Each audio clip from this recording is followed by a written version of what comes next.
11 de la mañana a las 10 en Canarias. En una hora comienza el pleno de investidura de Pedro Sánchez en el Congreso con el discurso del candidato. Laura Gutiérrez. Finalmente Podemos votar a favor tras la consulta realizada a sus bases. 47.000 inscritos, el 86% de la militancia apoyan la investidura del candidato del PSOE, que a las 12 dará su discurso ante el pleno con este aviso de esta misma mañana de la presidenta de Junts, Laura Borràs, en la 2 de Televisión Española. Un pacte d'investidura. Un pacto de investidura, no de legislatura. Podríamos pensar que Pedro Sánchez está muy contento porque es presidente del gobierno, pero yo de él no estaría muy contento. Estaría muy preocupado porque hace 4 años consiguió pactos de legislatura y por lo tanto tenía estabilidad, tenía aliados, pero ahora ya no. Pedro Sánchez debería estar preocupado porque durará lo que dure su palabra. Están llegando ya los primeros diputados a la Cámara Baja. La portavoz del PP en el Congreso, Cuca Gamarra, insiste en que Pedro Sánchez va a pagar un precio muy alto por seguir en el gobierno. Contra los acuerdos para garantizar esta investidura y para que quien perdió las elecciones pueda permanecer en el poder. Se ha firmado la impunidad a cambio de la investidura. El precio que él va a pagar se aparta, además, de los principios democráticos como es la separación de poderes y garantizar la independencia del Poder Judicial. En la SER, el expresidente Zapatero ha defendido esta mañana la ley de amnistía. Ha dicho que a largo plazo el PSOE sacará pecho de esta medida.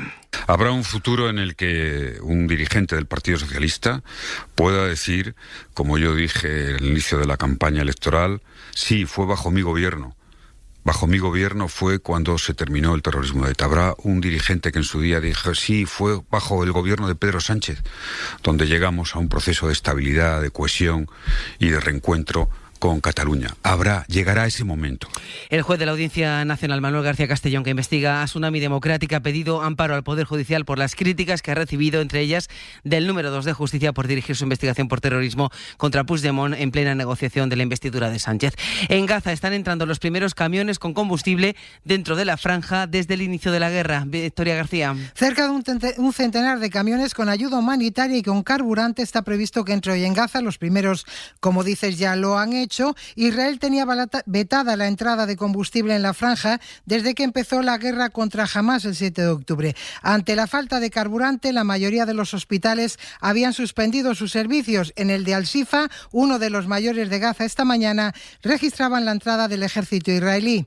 IDF forces are carrying out a precise and targeted Lo confirma el portavoz del ejército hebreo. Estamos llevando a cabo un operativo en Al-Shifa preciso contra Hamás. En ese operativo ha habido intercambio de disparos con milicianos de Hamás.